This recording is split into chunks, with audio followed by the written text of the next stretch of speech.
बाबू हमार मरद हवन, बाबू हमार मरद हवन। बोला बाप प्रणाम।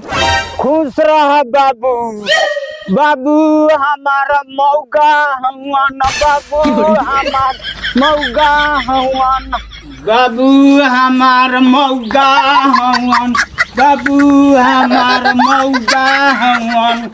बाबू का रे? तू मौगा हुआ का? रे हम तोरा मौका लागत नहीं। नानू हो बाबू, मौगी हमार कलसिया।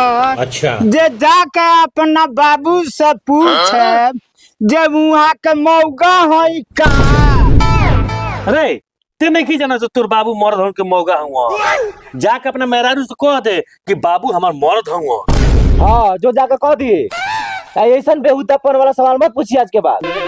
अच्छा एकर मतलब जे बाबू हमार मर्द हुआ। चाचा हो तू मौगा हुआ का हो?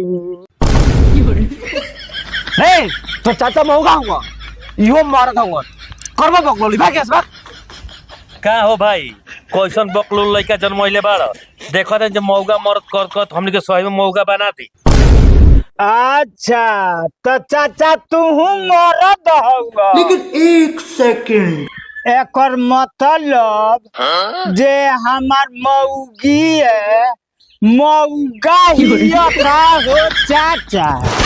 रे सब बकलोले इसका रे, कोई मेहरारू मौका होली सन। भाग साला भाग गया भाग। बाबू आ कौनो कौनो मौगी मौगा ना होली सन। भैया हो अपना बकलो लड़का के मौगा मौगी ले बात तू ही सुन, हम जाता नहीं बाद में हिसाब हो। ए चाचा काहे खिसिया के भागल जाता र?